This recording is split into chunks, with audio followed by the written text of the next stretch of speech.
Hola a toda la gente del seminario de Diego Sturlugar, de la potencia existir y la filosofía como forma de vida. Eh, Quisiera aclarar primero de que obviamente dada la situación país, el coronavirus, el COVID-19, en fin, la profe Marcela Rivera, la secretaria académica, nos pidió a Waldo y a mí específicamente tratar de hacer una clase online, de llegar de manera online, la única manera de llegar, ya que no se puede hacer de manera presencial, en una sala, en fin, en un espacio físico. Entonces, lo vamos a hacer de acá. No hicimos una clase online por la sencilla razón de que a lo mejor no todos se pueden conectar a la misma hora, no todos pueden al mismo tiempo, en razón de los tiempos de cada uno, lo que tiene que hacer cada uno. Entonces, preferimos hacer un video o videos, una serie de videos que no sean tan largos, para que no sea tan latero, ni tampoco tan corto, para que no sea como un resumen un poco chacha, por así decirlo. Esa es la primera parte también de que esta ayudantía, junto con Waldo, vamos a tener tres ejes principales. Primero va a ser el tema de Pierre Hadot, la filosofía o forma o modo de vida, y Foucault con el nacimiento de la biopolítica. Luego la ética de Spinoza, después Maquiavelo. Ahora, lo primero será trabajar el tema del nacimiento de la biopolítica. Michel Foucault, que justamente él trabaja tema del neoliberalismo. No trabaja mucho el tema de biopolítica, pero sí trabaja el tema del neoliberalismo. Y de que tenemos que pensar de que este curso es del año 1979. Ahora bien, este PDF y todos los otros temas los voy a subir, los vamos a subir junto con Waldo al Facebook, al grupo de Facebook que nosotros tenemos en conjunto con todos ustedes. Y eso. La clase que nosotros vamos a trabajar es la del 7 de febrero de 1979 de Michel Foucault. Y es súper importante partir por acá porque justamente es el neoliberalismo, el sistema económico, el cual impera hoy en día en todo el mundo, en todo el globo, en una forma imperial y el cual nosotros estamos inmersos. Y justamente Chile desde el año 73, en fin, lo que a lo mejor todos sabemos, se está aplicando. Pero para Foucault, en el año 79, esto era algo totalmente nuevo, como el mismo nombre lo dice, el neoliberalismo era algo totalmente innovador, entonces incluso muchos países iban a empezar a implementar esta especie de sistema económico político justamente en la década de los 80. Entonces, ¿cómo parte Michel Foucault en todo este texto? Justamente parte analizando a dos autores clave, que son Ludwig Erhard y a Walter Eucken. ¿Quiénes son estos dos tipos? Dos alemanes que en 1948, es decir, postguerra mundial, crean un grupo, una escuela en Friburgo sobre neoliberalismo o sobre economía, donde también participa Milton Friedman, por ejemplo, participa Friedrich von Hayek, en fin. Entonces, ¿cuál es lo principal y cómo parte Foucault analizando el tema del neoliberalismo? Y cómo este hoy en día subvierte muchas categorías que se dan por sentado. Entonces, primero parte analizando el texto de Ludwig Erhard, donde justamente parte con una premisa clásica o una premisa clave, de que justamente dice, se debe de liberar a la economía del Estado, se debe liberar al mercado del Estado. Entonces, esa es la primera premisa. Después dice, hay que evitar, por un lado, si se libera la economía, hay que evitar la anarquía y hay que evitar el Estado termita, un Estado que se meta de a poco, un Estado que intervenga, hay que evitarlo de todas maneras. Y justamente va a decir un punto importante, porque Ludwig Erhard, citado por Foucault, dice que un Estado solamente legítimo si asegura la libertad de los individuos y los ciudadanos. O a veces ni siquiera pasa por ciudadanos, solamente asegura la libertad de los individuos, libertad y responsabilidad de los individuos. Ese es el punto clave, ese es el punto más importante y del cual Foucault toma mucha nota de ahí, que fue uno de los primeros golpes teóricos. ¿Por qué? Porque justamente se tratan de desenmarcar del nazismo. El nazismo, como todos sabemos, venía bueno con toda una representación de un Estado muy fuerte, un Estado totalitario, basado en el folk, en el pueblo, en la figura del Führer, en Hitler, en fin. Y justamente estos neoliberales, que Foucault en el texto, una aclaración, va a decir ordoliberales también, ordoliberales, ellos tratan de desembarcarse y decirse, no, saben que el tema del nazismo es solamente como un vicio de Estado, en fin, que no tiene nada que ver con el pueblo alemán. Entonces tenemos primero este elemento que también ellos lo conservan del liberalismo del siglo XVIII, es decir, de Adam Smith, de David Ricardo.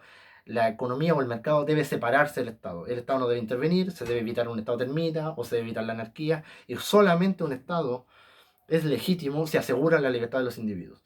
Ese punto es súper importante y eso lo comparten como lo dije, con los liberales el siglo XVIII, siglo XIX, en fin, pero que también viene con una inversión importante. Y va a ser otro golpe teórico que va a señalar Foucault, que es súper importante. ¿Cuál es? De que el mismo Ludwig Erhard iba a nombrar en alguna parte, o iba a citar, de que dice, imaginemos una situación en la medida en de que la economía o el mercado no necesita al Estado. no la necesita por ningún motivo, sino que dice de que solamente se puede crear, en algún momento, se puede crear un marco institucional que solamente sirva para garantizar la libertad. Y de que ponga en juego, o que más o menos diga, o que con el consentimiento de los individuos ponga en juego la libertad en el sentido económico. Es decir, no libertad de matar, no libertad de hacer lo que uno quiera, sino solamente libertad en el sentido económico. ¿Y por qué te iba a hacer un golpe teórico que iba a decir Michel Foucault? Porque justamente va a decir Ludwig Erhard, citado por Foucault, de que en algún momento esta libertad económica va a surgir, va a empezar a prosperar, va a empezar, en fin, va a empezar como a enlazar más a los individuos, y en ese momento es cuando los individuos deciden, dentro de este marco de libertad económica, deciden crear una institución, deciden crear un aparato institucional, un marco jurídico o un Estado, bien dicho. Entonces, ¿por qué es importante este punto? Por la sencilla razón de que se subvierte uno de los principios de la economía del liberal del siglo XVIII. ¿Por qué? Porque ellos decían, no, justamente el Estado es el que prolifera que la economía surja. En cambio acá no. Ellos van a decir, no, justamente es la economía que en algún momento los individuos deciden asociarse y poner un marco del cual sostenerse y el cual justamente solamente les asegure la libertad. Ese es el primer punto, o la primera inversión clave que va a decir Michel Foucault que hacen los neoliberales. Entonces, ¿qué es esto? Es la economía, el mercado, lo que funda la soberanía política. Ese es el punto, no al revés. Entonces, la economía y el mercado funda un poco la soberanía política. Ya. Después de eso, esto lo explica brevemente en la clase del 31 de enero de 1979, para finalmente, en la clase del 7 de febrero de 1979, que es la clase que vamos a ver, por si acaso, todo lo que yo dije lo voy a dejar en el PDF, y está de la página 102 a la 105, muy breve, en 4 páginas. ¿Y después qué va a decir?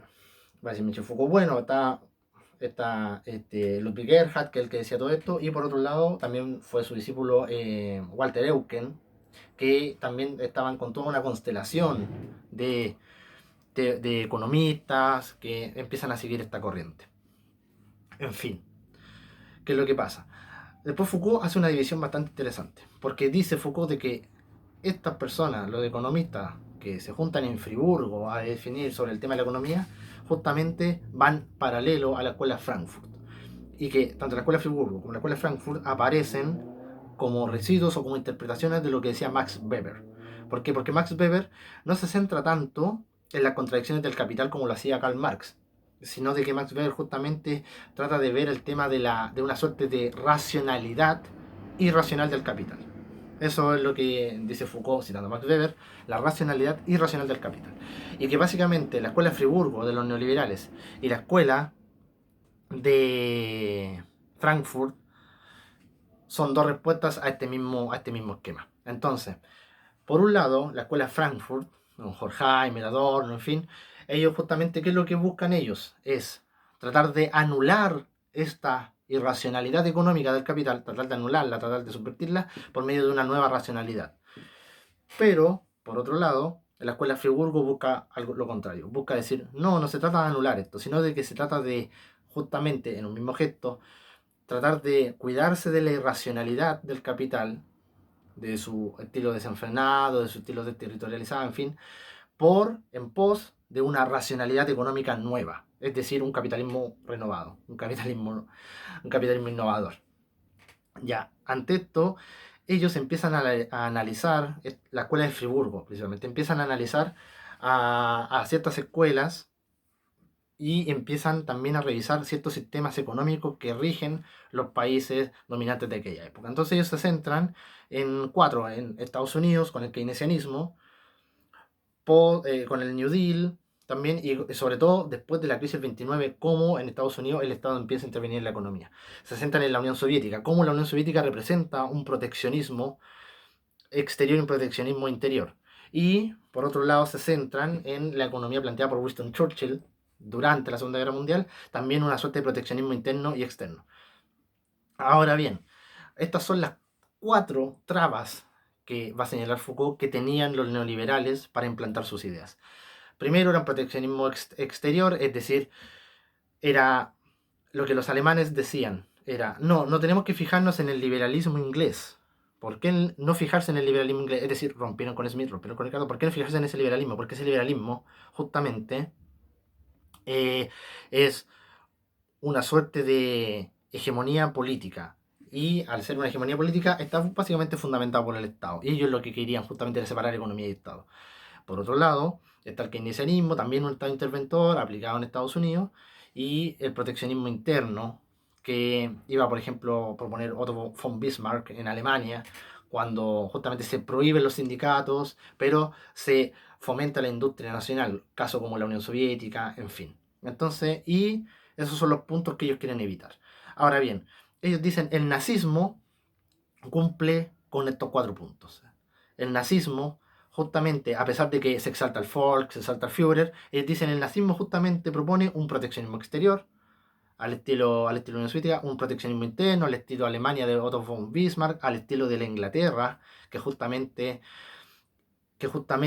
empezaba a poner como subsidios de salud, subsidios de educación durante la Segunda Guerra Mundial, y dice, el nazismo también representa keynesianismo a la medida de que se fundamenta o se trata de potenciar la industria interior y a la vez se protege a la sociedad, es decir, en la medida de que se entrega la salud, se entrega la educación, se entrega alimentación, se entregan condiciones básicas o condiciones mínimas de vida. Entonces dice, el nazismo cumple con todo eso. Y aquí viene otro golpe teórico, dice Michel Foucault. ¿Por qué? Porque justamente dice, los ingleses o los norteamericanos cuando hacen una suerte de política social no son tan distintos al nazismo. O la Unión Soviética cuando hace un proteccionismo interno o un proteccionismo externo no son tan diferentes al nazismo. Entonces justamente, ¿qué es lo que dicen?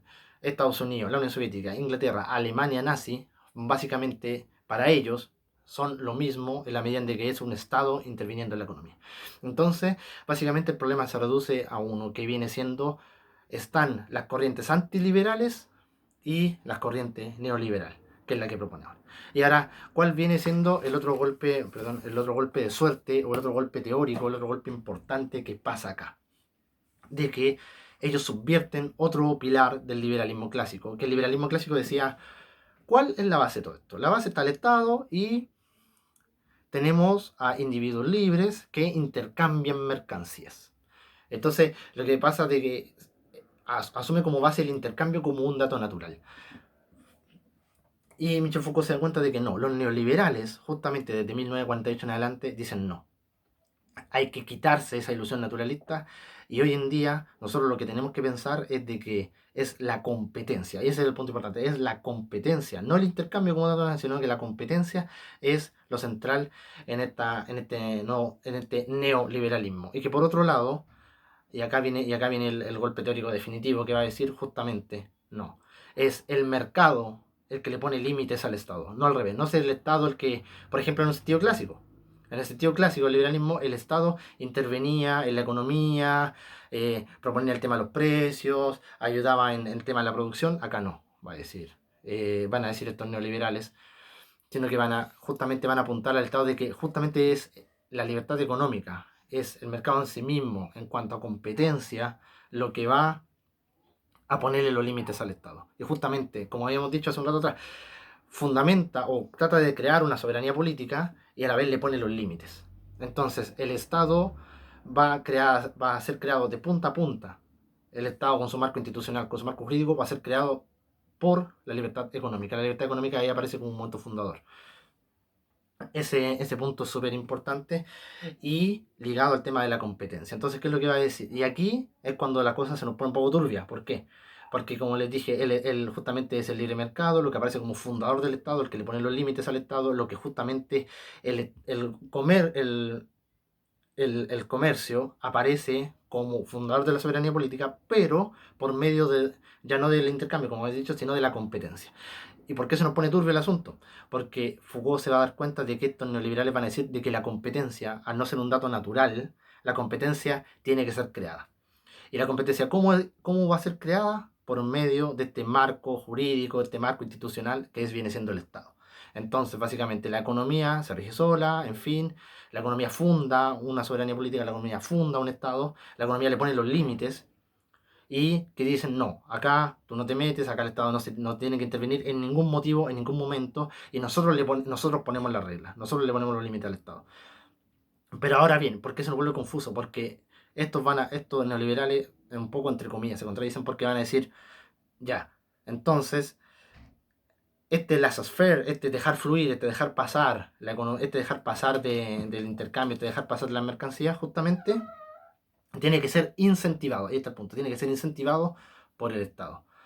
Ahora, este es el punto contradictorio del neoliberalismo, sí, pero que a la vez, como habíamos dicho antes, al fundar una soberanía política, justamente esa soberanía política le pone un marco. Cómo entonces la competencia tiene que ser incentivada desde algún punto que viene siendo el Estado. Ahora, ¿cómo podemos llevar esto a cabo? Esto pasó en Chile, pasó muchas veces en Chile, o sea, en la misma constitución está con el tema del agua, o sea, el tema del agua dice el agua es de todos los chilenos, sí está bien, estamos en una soberanía política, pero justamente hay particulares, es decir, hay individuos quienes se pueden hacer cargo del agua. Y justamente el Estado les ayuda un poco y empiezan a surgir muchas empresas, en fin. Entonces, justamente esa es la lógica del neoliberalismo, la competencia, el monopolio y la vida ascendente, el hombre empresa. Esa es la vida. El hombre empresa parece ser como la vida ascendente, como la vida que se va a proteger. Y en ese punto es biopolítica. O sea, en ese punto es donde se protege esta vida, se incentiva, se cultiva, se crea. Y en la vida del hombre empresa, del emprendedor, del competidor.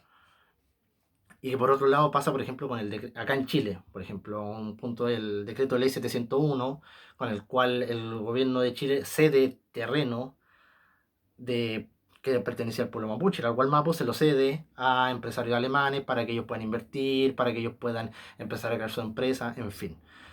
Entonces, esa es la primera parte, neoliberalismo y Estado, cómo el neoliberalismo funda un régimen político, como el neoliberalismo funda un órgano estatal, pero que a la vez el órgano estatal no debe intervenir de ninguna manera, sino que justamente debe incentivarlo, debe hacerlo una práctica por medio de la competencia. Y esa competencia que incentiva justamente el hombre empresa, la vida ascendente, el hombre que invierte, el hombre que arriesga. Ese es el punto importante. Ahí están como los dos casos que pasan en Chile, o sea, el tema del agua, el tema de las forestales, y que pasan en todas partes. O sea, justamente estos neoliberales no se oponen al monopolio, justamente dicen, justamente la economía se basa en el monopolio. Entonces no se oponen a ese punto. Pasa con la grande empresa, los grandes holdings. Y por ejemplo, otro caso de economía y Estado, o sea, se da claramente en, por ejemplo, qué pasó con la ley de pesca acá en Chile. O sea, las empresas, y esto pasó con Penta, con Sukimich, en fin, de cómo las empresas contrataban abogados, hacían un proyecto de ley, se lo daban a los diputados, senadores, estos diputados, senadores lo presentaban en el Congreso y se hacía ley. Es básicamente la economía la que rige al Estado, la economía es la que hace la ley, la economía es la que rige la forma en cómo nosotros se da dentro de esta soberanía política o dentro de este espacio que nosotros ya podemos llamar país o llamamos Chile. Y esto que rige básicamente en muchos países del mundo. Y esto es lo que justamente, aquí es donde viene el tema. Diego Stulberg va a decir, ahí están los modos de vida y las formas de vida. Los modos de vida son los que dicta el mercado, esta vida ascendente del empresario, y por otro lado está esta forma de vida que viene siendo los que no se adaptan a esto. Y eso es lo que vamos a trabajar en las otras sesiones. Así que eso, yo creo que eso también por ahora. Y eso, tuve que grabarte videos de mi celular porque mi computador de verdad no rinde mucho, pero eso, ojalá me hubiese gustado editar mejor el video, haber hecho un punteo mejor, pero eso, muchas gracias.